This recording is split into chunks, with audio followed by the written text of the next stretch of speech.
1. Pengertian kota. Nah, jadi pengertian kota adalah pusat pemukiman dan kegiatan penduduk yang mempunyai batas wilayah administrasi yang diatur dalam peraturan perundang-undangan serta pemukiman yang telah memperlihatkan watak dan ciri kehidupan perkotaan. Jadi kota merupakan pembagian wilayah industri di Indonesia. 2. Ciri-ciri kota. Ciri-ciri kota terbagi menjadi dua, yakni yang pertama fisik kota. Ciri-ciri fisik kota yaitu 1. Memiliki daerah terbuka, 2. Memiliki gedung pemerintahan, 3. Memiliki gedung perkantoran dan hiburan, 4. Memiliki kompleks hunian untuk masyarakat rendah, sedang, dan elit, 5. Memiliki sarana olahraga. Nah, perhatikan gambar berikut. Jadi umumnya wilayah perkotaan itu terdapat gedung-gedung besar dan ramai dengan rumah penduduk. 2. Ciri-ciri masyarakat kota. Yang pertama, masyarakat kota memiliki pandangan hidup lebih rasional jika dibandingkan masyarakat desa. Yang kedua, penduduk memiliki sikap individualisme serta egois. Yang ketiga, memiliki segregasi keruangan. Yang keempat, tidak terlalu memegang adat. Nah, berikutnya yang ketiga adalah klasifikasi kota. Klasifikasi kota dibagi menjadi 3 bagian. Yang pertama berdasarkan tahap perkembangannya. 1. Eupolis, yaitu wilayah yang baru berkembang menjadi kota baru. 2. Polis, yaitu kota yang masih agraris. 3. Metropolis, yaitu kota yang memiliki perekonomiannya bergeser ke industri. 4. Megapolis, yaitu wilayah yang terdiri dari beberapa kota metropolis yang berdekatan sehingga menjadi satu wilayah perkotaan yang besar. Contohnya adalah Jabodetabek. 5. Tiranopolis, yaitu kota yang kehidupannya penuh kerawanan sosial seperti kemacetan dan kriminalitas yang tinggi. 6. Nekropolis, yaitu kota yang mengalami kemunduran seperti kota mati. Yang kedua berdasarkan jumlah penduduknya. 1. Kota kecil, penduduknya terdiri antara 20.000 sampai 100.000 jiwa. 2. Kota besar, penduduknya terdiri antara 100.000 sampai 1 juta jiwa. 3. Kota metropolitan, penduduknya terdiri lebih dari 1 juta jiwa. 4. Kota megapolis, penduduknya terdiri lebih dari 10 juta jiwa. 5. Kota ekomonopolis, penduduknya lebih dari 100 juta jiwa. Kemudian yang ketiga berdasarkan sejarah pertumbuhannya.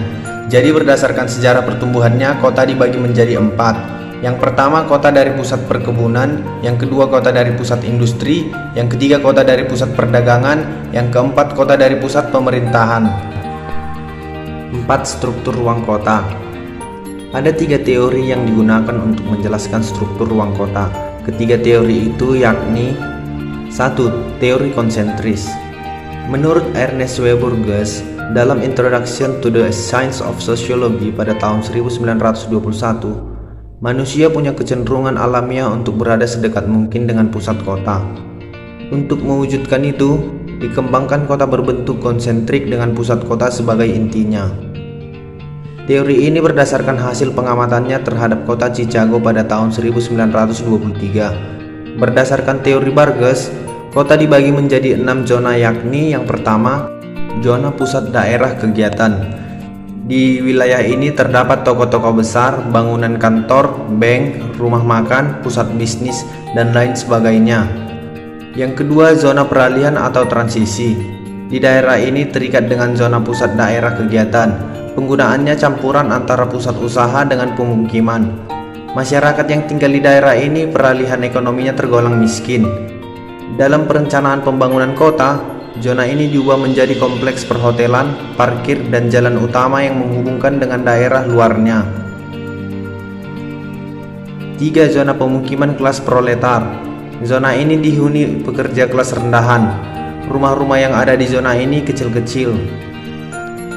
Yang keempat, zona pemukiman kelas menengah atau residential zone. Pekerja kelas menengah dengan keahlian dan pendidikan umumnya tinggal di zona ini, dan kondisi rumah yang tinggal di daerah ini lebih baik. 5. Zona pemukiman elit. Dihuni oleh orang-orang dengan perekonomian baik seperti pengusaha dan pejabat. Yang keenam, zona penglazur atau commuter zone. Ini adalah daerah pinggiran yang warganya bekerja di kota dan harus pulang pergi cukup jauh jaraknya dari kota ke desa. Yang kedua, teori sektoral. Teori ini dicetuskan oleh Homer Hoyt dan dimuat dalam The Structure and Growth of Residential Neighborhoods in American Cities pada tahun 1939. Model pengembangan kota ini ditemukan di Calgary, Kanada. Dalam teori sektoral, zona yang ada di kota terbagi-bagi seperti bentuk pita. Orang-orang cenderung membangun aktivitas sedekat mungkin dengan jalur jalan utama. Dengan meningkatnya sistem jaringan jalan dan lalu lintas, maka aktivitas meningkat juga. Lahan terbagi berdasarkan perbedaan sektor sesuai dengan pengembangan daerah baru.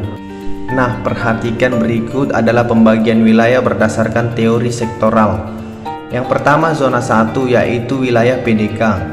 Yang kedua, zona 2 yaitu wilayah zona tempat grosir dan manufaktur. Yang ketiga, zona 3 yaitu zona pemukiman kelas rendah. Yang keempat, zona 4 yaitu zona pemukiman kelas menengah. Dan yang kelima, zona 5 yaitu zona pemukiman kelas tinggi. Yang ketiga, teori inti ganda. Teori inti ganda dicetuskan oleh C.D. Harris dan L. Ullman dan diterbitkan menjadi jurnal berjudul The Nature of Cities pada tahun 1945. Menurut mereka, satu kota tidak hanya terdapat satu CBD saja, tetapi bisa beberapa CBD. Teori ini bisa kita lihat di kota-kota megapolis seperti Jakarta. CBD tidak hanya di Sudirman, namun juga di Tamrin dan Kuningan. Menurut teori inti ganda, pertumbuhan kota satelit terjadi bila besaran kota telah mencapai ukuran tertentu. Kota satelit akan tumbuh setelah kota utama atau metropolitan sudah sulit dikembangkan lagi. Secara sosial ekonomi, kota satelit akan masih bergantung kepada kota induknya, seperti Bogor, Depok, Tangerang, dan Bekasi. Warganya banyak beraktivitas di wilayah DKI. Begitu pula pemerintahan yang masih mengandalkan dana bantuan dari DKI Jakarta. Kota-kota penyangga itu terus berkembang seiring dengan terbatasnya ruang di Jakarta. Pembagian zona berdasarkan teori inti ganda adalah sebagai berikut. Yang pertama, zona 1 yaitu zona PDK. Yang kedua, zona 2 yaitu zona grosir dan manufaktur. Yang ketiga, zona 3 yaitu zona pemukiman kelas rendah. Yang keempat, zona 4 yaitu zona pemukiman kelas menengah. Yang kelima, zona 5 yaitu zona pemukiman kelas tinggi. Yang keenam, zona 6 yaitu zona daerah manufaktur berat. Yang ketujuh, zona 7 yaitu zona daerah luar PDK. Yang kedelapan, zona 8 yaitu zona daerah pemukiman suburban. Dan yang terakhir, zona 9 yaitu zona daerah industri suburban.